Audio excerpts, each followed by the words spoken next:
Welcome back, ladies and gentlemen, to a continuation of the Witcher lore series. Last episode we looked at the monstrous fiends and chorts, but today we're going to be covering a different type of creature altogether, those being the Elementa. So today we'll be finding out about the elementals, the golems, gargoyles, and the hounds of the wild hunt. I'll try to structure each being so that I can list them all a little bit more coherently in terms of each of their combat tactics, weaknesses, and what they can be useful for when it comes to crafting. So I'll break down the video into sections, but the entirety of it is about the monster that is classed as elementas.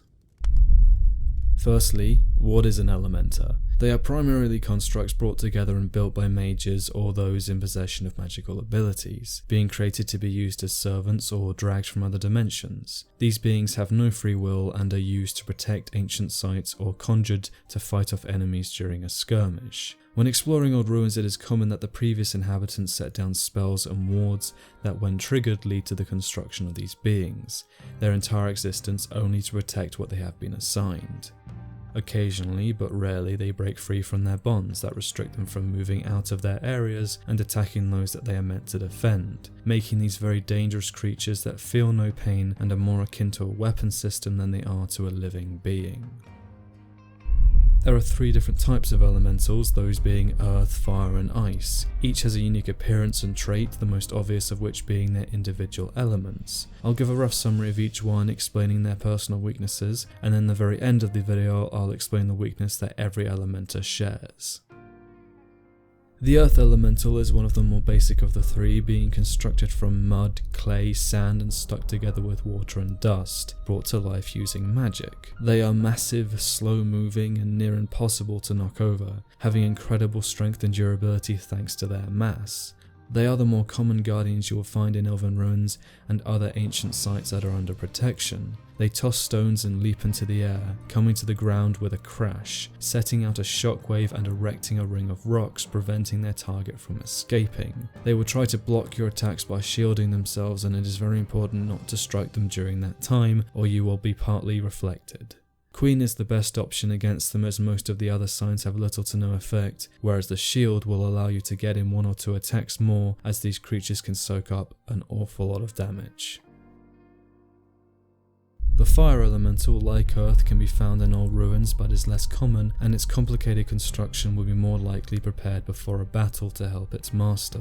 It is not as powerful as earth, but it has a much longer lasting effect if it manages to hit you, the intense heat from its body being enough to set clothes and armor alight, causing slow but considerable damage just by being too close. It is built from molten rocks, scraps of iron, wood and mismatched pieces, creating a fiery mess of destruction that can be extremely dangerous even to those who control it. Ard can be very useful, as it will put out the flames momentarily, allowing you to score a few hits, but do not use Igni as they feed on fire and it will only help make them more powerful. Northern wind bombs are also a good option, freezing the elemental in place, leaving its flank open to a heavy attack. The ice elemental is probably the rarest occurrence of the three, not a lot being known about it.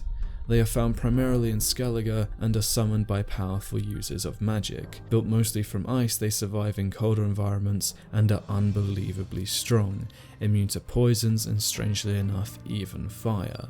They have very similar powers to earth elementals, being able to create ice walls and send a tremor of ice spikes shooting upwards through the ground. Yarn can be useful to help slow them down, and you must never take any three of these beings face on, as they are strongest having a frontal assault.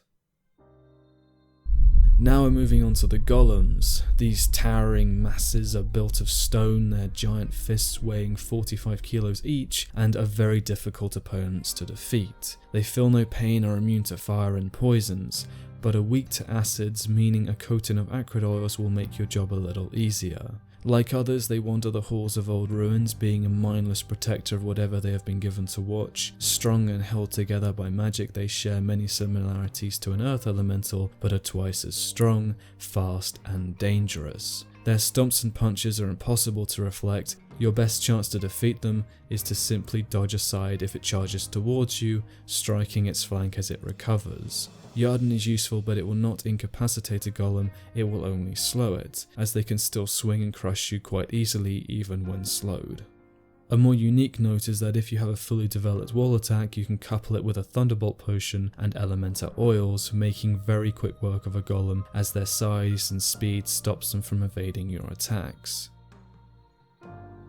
Gargoyles are also very similar to a golem but are constructed of granite or marble, being able to throw stones and are significantly more intelligent and faster. They can leap into the air, coming down onto their enemies with tremendous force, crushing anything within a close radius. They roam around old ruins and castles, rumbling through the hallways and protecting their charge violently until death. They are probably the most dangerous of all Elementa, not just for their strength but for their speed and capacity to outwit their adversaries. They can withstand massive damage, and a single blow from their fist can crush a warrior even when clad in full plate armor.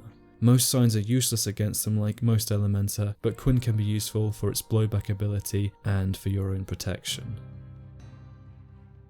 Lastly, we have the Hounds of the Wild Hunt, the wolf-like creatures built of magic ice crystals, being ravenous, mindless beasts that follow their spectral masters. They have no thought but to destroy anything within their path, hunting in packs and often trying to overwhelm their opponent in numbers. They are weak to Igni as they are built of ice and actually can stun them momentarily. But when in a cold environment, the hounds become empowered, similar to how a fire elemental draws strength from the natural element that it largely consists of. They can also form a barrier of ice spikes that can pierce armor and flesh, being a very dangerous and quick attack that you have to look out for.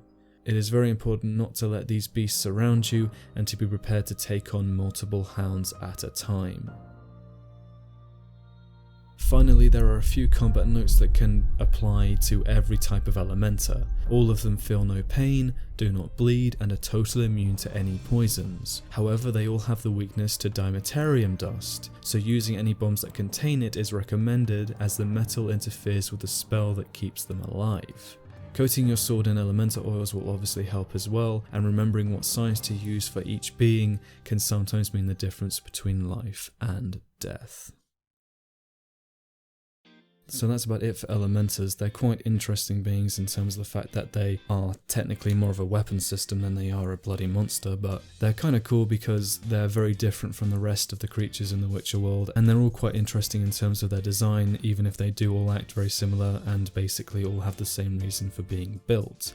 But thank you very much for watching, everyone, and I'm sorry that these videos are coming out at a snail's pace, but I'm trying my best to get each one of them done. But I'm also, as you can probably tell, trying to incorporate a lot more different types of creatures into one video. So similar to the way I did the vampire video, I'm trying to do all the subspecies inside of one video rather than just doing one video per subspecies, because it makes more sense and it's more time efficient. But thank you very much for watching, guys. Please leave a like if you enjoyed this video, because it's helpful, obviously, and tell me what you'd like to see next and give me some ideas. Otherwise, I will see you in the next video, so thank you very much for watching, and you all go and have a good day.